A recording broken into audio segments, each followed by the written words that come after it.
Hey everybody, what's going on? It's me, Jason, and today I want to talk about model rocketry.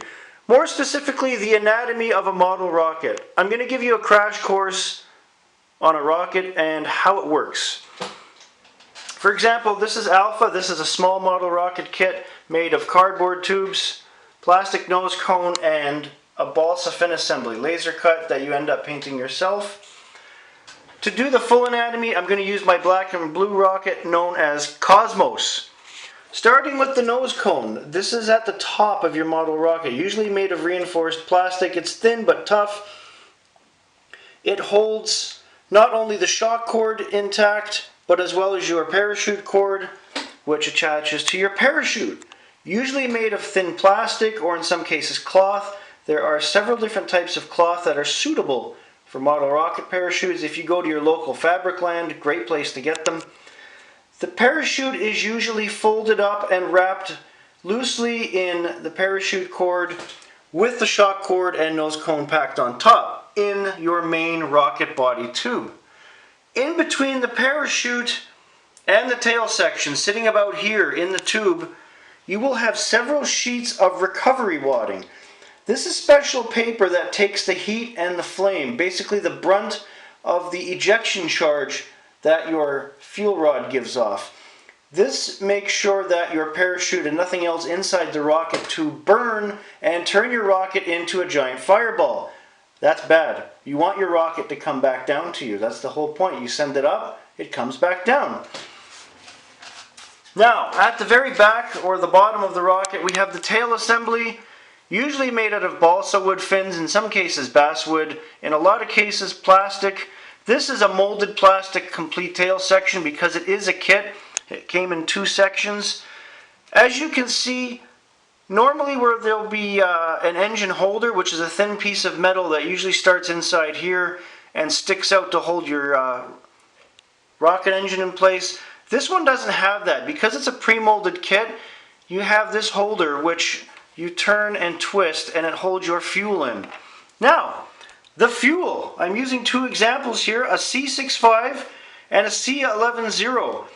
C denotes the type of fuel anywhere from A, B, C, D, or E that you can buy from stores. A being the smallest fuel cell and E being the biggest fuel cell, which are usually twice the size of this. They're like up to here. And they burn for longer. So C denotes the type. The number 6 is the amount in seconds of impulse that you will get out of this fuel before it sputters out and uses up. And -5, that number 5 denotes the amount of seconds you have before the ejection charge fires and blows everything out through the top of the rocket. This usually occurs after the rocket has reached its apogee, so that means, I'm going to illustrate with Alpha here. The rocket goes up, the impulse is used up, it carries it up even further. When the rocket goes like this, and just before it starts turning back down, that is called the apogee. Pretty much the maximum height that your rocket's going to reach. It starts its way down, the ejection charge blows and pops the nose cone, which means the parachute is deployed and the rocket begins its trip back to Earth. Hopefully tail first with the parachute on top. Now, and here's that engine mount I was talking about that most model rockets have, that little piece of metal. Now you're probably wondering how the rocket ignites. So your fuel rod, they have those little holes on top of them. You take what's called an igniter. There's different types of igniters. There's the ones you can buy from the stores, and there's ones I've made myself. You bend them and put them in that little hole, and there's what's called an ignition plug that goes in there. Those 2 little wires attach to your launch controller, which is not pictured. It's a battery operated box with switches that sends the electrical current to the rocket motor, which ignites it and blasts your rocket off.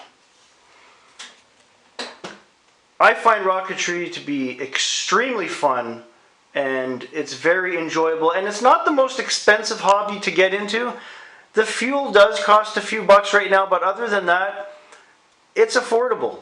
And I encourage anyone who ever had interest in space or going into the sky to do this. It's great fun for the kids too.